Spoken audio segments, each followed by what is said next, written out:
آج کا میرا عنوان ہے معراج، یعنی سفر معراج یا آسمانوں کی سیر یا بہشت کی سیر کہیے۔ بات کرتے ہیں کہ جس طرح ہمارے نبی اکرم صلی اللہ علیہ وسلم کو معراج، جس طرح معراج پر گئے تھے، یہ لوگ بھی معراج پہ جاتے ہیں۔ نبی اکرم صلی اللہ علیہ وسلم تو صرف زندگی میں ایک ہی دفعہ گئے تھے، مگر یہ لوگ جب چاہے جب چلے جاتے ہیں اور وہاں کے حالات کا مشاہدہ کرتے ہیں۔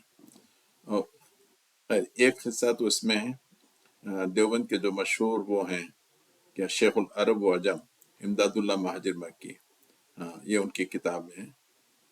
فرماتے ہیں کہ جو جلال الدین رومی تھے، بہت بڑا صوفی گزرا ہے ترکی میں، تو جس کی مثنوی رومی بہت مشہور ہے۔ تو وہ لکھتے ہیں کہ مولانا رومی جب چھوٹے تھے تو ان کے ساتھ والے جیسا بچے رہتے ہیں کہ ایک گھر کی چھت سے دوسرے گھر کی چھت پر کود رہے تھے۔ تو مولانا رومی نے کہا یہ بھی کوئی یہ ہے، کہ ایک کے چھت سے دوسری چھت پہ، یہ تو بلی اور کتے بھی کر سکتے ہیں۔ تو انہوں نے یہ جمپ لگائی اور سیدھا عالم بالا میں پہنچ گئے اور وہاں پہ جنت وغیرہ کا مشاہدہ کریں۔ خیر وہاں پہ پہنچ تو گئے، بچے تھے، تھوڑی دیر کے بعد رونا شروع کیا تو فرشتوں نے ان کو لا کے زمین پر چھوڑ دیا۔ قصہ کیسا لگا آپ کو؟ ٹھیک ہے، یہ قصے ہیں صوفیوں کے، جلال الدین رومی جن کی لوگ بہت تعریف کرتے ہیں۔ اچھا، جلال الدین رومی کی جو مثنوی ہے، اس کا ترجمہ تو دیوبند والے بھی کرے ہیں، آپ کے اشرف علی تھانوی کی ہے۔ خیر وہ جان دیجیے۔ ایک دوسرا قصہ اپنے بہت مشہور حجت الاسلام امام غزالی کی کتاب میں لکھا ہوا ہے کہ ایک صاحب تھے ابراہیم تمیمی، تو ایک روز وہ سوئے ہوئے تھے تو خواب میں ان کو معراج نصیب ہوئی، وہ اوپر گئے، وہاں پہ ان کو جنت وغیرہ کا مشاہدہ کیا گیا، سوگ مشاہدہ کیا گیا۔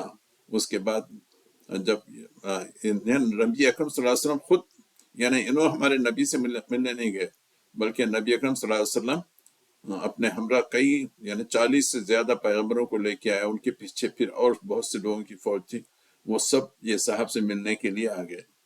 اچھا، اور اس کے بعد اب سنیے، یعنی خضر بڑے ہیں یا ہمارے نبی؟ تو یہ ابراہیم تمیمی کہتا ہے کہ خضر نے مجھے ایک دعا بتائی ہے، تو انہوں نے جو ہے نا اس کو نبی اکرم صلی اللہ علیہ وسلم کو بتا کے اپروو کروا لیا۔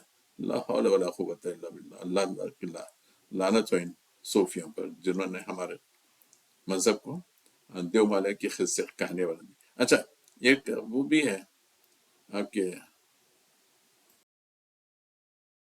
کتاب میں بھی جو پنجاب میں جن کی خبر ہے، ان کی کتاب میں بھی اس قسم کا ایک وہ ہے، معراج ہے کسی صاحب کے تعلق سے۔ اچھا، پھر فضال الاعمال میں بھی ایسے، ایک صاحب کو جو ہے نا جنت کی بشارت دی گئی، تو انہوں نے بولا کیا رہے بھائی جنت کی بشارت مجھے کیا رہا؟ میں تو گزشتہ 30 سال سے جنت کو اپنے آنکھوں کے سامنے دیکھ رہا ہوں۔ جنت، ہمارے نبی اکرم صلی اللہ علیہ وسلم تو جنت کو جو نا معراج کے موقع پہ دیکھے، مگر اس بدماش صوفی کو 30 سال سے دیکھتے جا رہا اپنے آنکھوں سے۔